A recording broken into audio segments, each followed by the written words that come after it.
Hello everybody, my name is Rachel and welcome to my channel Kalanati. Today I'm going to revisit a batch of anticipated releases from 2018. I've been doing a series of videos like this, kind of like revisiting book hauls, but in my case revisiting upcoming releases that I was very excited for. So this particular batch are books from exactly 1 year ago, from the second quarter of 2018. I have read all but 2 of them, so I have plenty of opinions probably. So let's get into it. Which ones have I read and did they meet my expectations or not? First up is Ursula K Le Guin, Conversations on Writing with David Naimon, and it is some really great in-depth conversations about the writing craft and just Le Guin's career. It hits on the novels and the poetry, the essays, all of that. I think what I originally said about this book was that it was perfect for people who are new to Le Guin's work, but also excellent if you are a fan of hers and you've read many of her previous things. If you're new, it serves as a great overview of what Le Guin has done.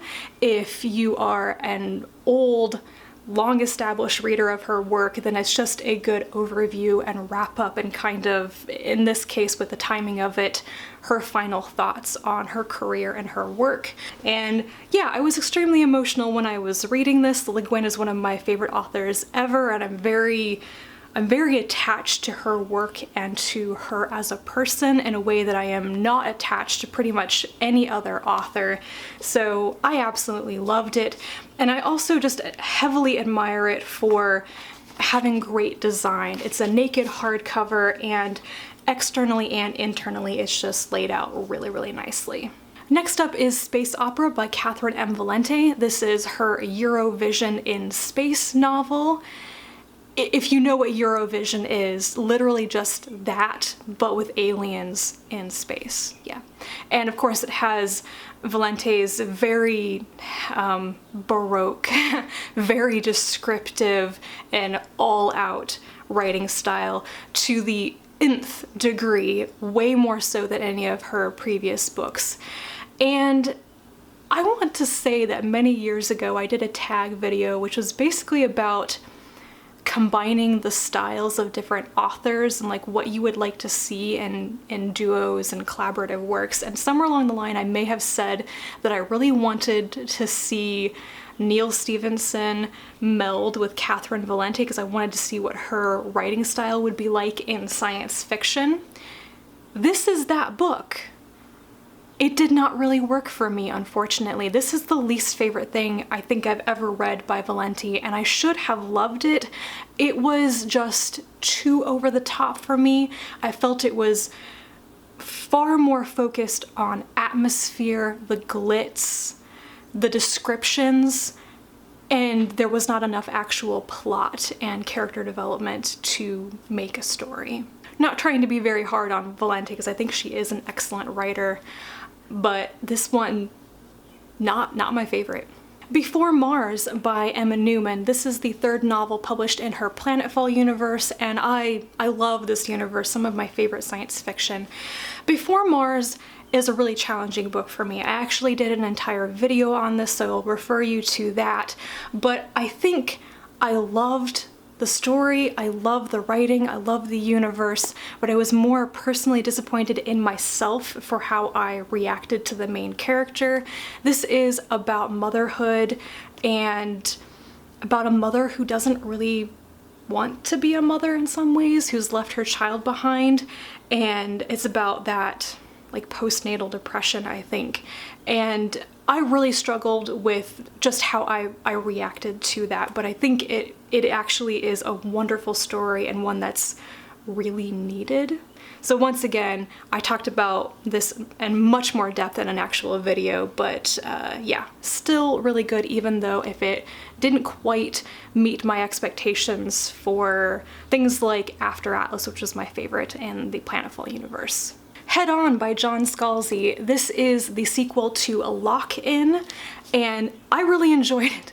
I think that the 2 books in this series so far are just good fun. They're basically contemporary science fiction about disability and a whole group of people who have been locked in by an illness and use threeps or like robot bodies to go out and have jobs and interact with society and stuff.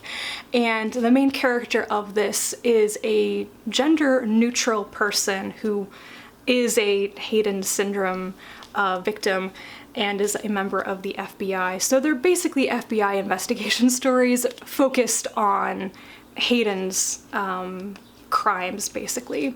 And I really enjoyed the second one. For some reason, I don't always think of these novels first when I think of Scalzi's work, but I do actually really enjoy them along with his Old Man's War universe. So this was also exactly what I expected from this particular book.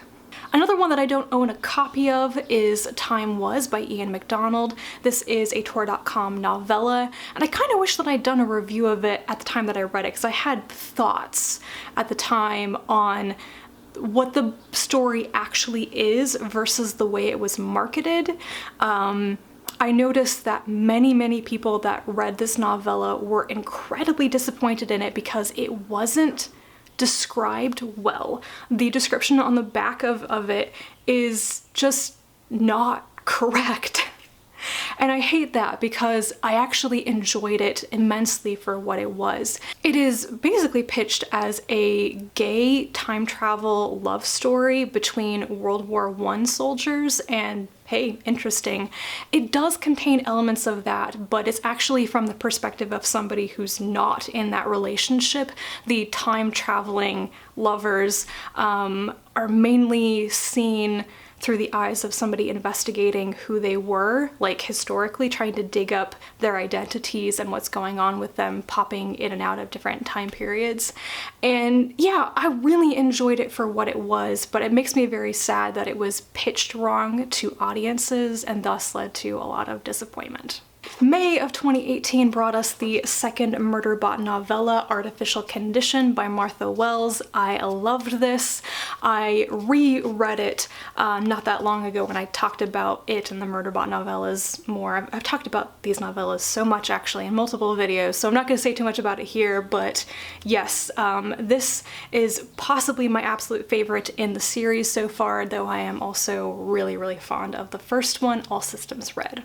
So Lucky by Nicola Griffith. This is another novella, and it was kind of a surprise publication from Griffith, who hasn't published anything in a while. It is a contemporary story. This is almost literary fiction, I guess is what I would actually categorize it as, about a woman who discovers she has MS, multiple sclerosis, and what that diagnosis does to her life, and just what's going through her head about her identity and how people treat her as a suddenly disabled person. It was an excellent story. I think much of it is based on Griffith's own experience. She does have MS, and also I think she shares some commonalities with the character's background. I thought it was an excellent story. Unfortunately, it does describe enough details about what it's like to have MS, to be diagnosed with it, the symptoms and such, that reading it triggered my anxiety. It's a really short novella, and it took me, I think, over a week to read because I had to read like only 20-30 pages at a time and then take a break. But that is just me personally, like what it did to me. I still think it was a great story. Then we come to a book that I actually haven't read yet, and that is Armistice by Laura Elena Donnelly. This book has made it to so many TBRs and I still haven't read it, and I feel guilty about that actually. It's the sequel to Amberlow, and I loved Amberlow, so I'm pretty sure I'm also gonna really enjoy Armistice. Next up is How to Marry a Werewolf by Gail Carriger. This is one of her self-published romance novellas exploring the love lives of the members of the London Werewolf Pack from her Parasol Protectorate universe. You really can't jump in and read this one without having read previous stories in the universe, I have to say. It is focused on Channing of the Something Channings. He's the long-running character that you love to hate in the series. He's basically a dick. But it kind of delves more into who is Channing, and of course a young American woman comes to England because of a scandal at home, and they hit it off, let's say. I think I actually did an entire review of this one. I had some difficulties with some elements of the romance in it that were not just my thing, but my recollection of it, you know, maybe time has made me calm down about it, but I did enjoy it, and I've thought about rereading it sometimes, so yay. After that, there is another book from this batch of releases that I haven't read yet, and that is Shelter: Tales from the Aftermath by Dave Hutchinson.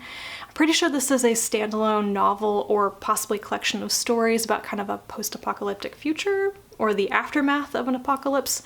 I still really want to read it. I actually have a copy of it from NetGalley, and I'm ashamed I have not read it yet. I accidentally loaded it on the wrong e-reader device and then couldn't find it, and then I now forget about it because I never use my old Kindle.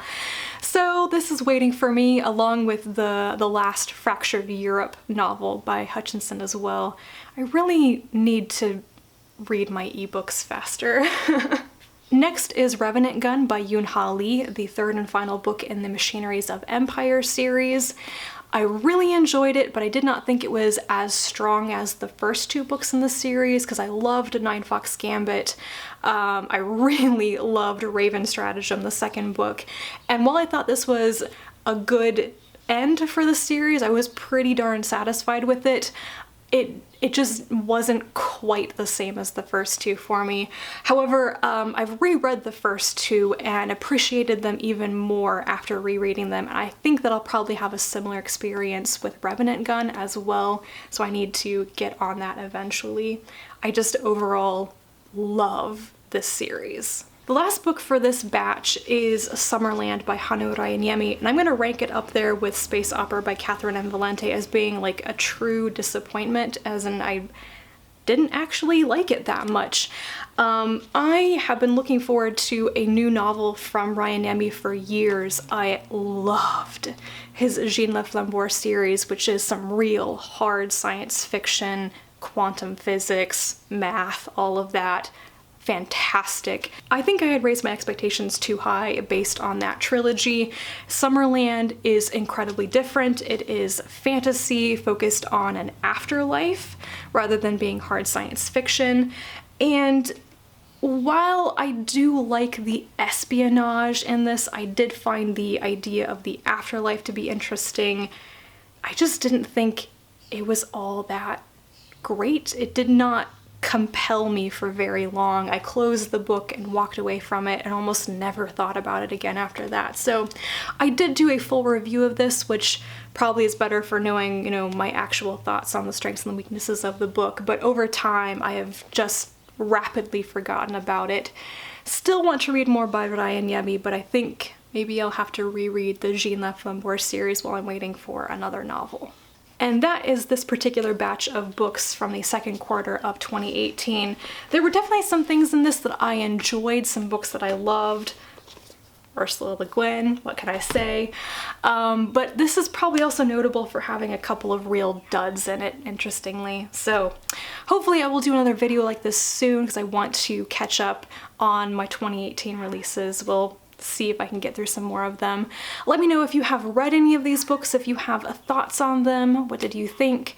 Thank you so much for watching, and I will talk to you again soon in another video, and until then, bye.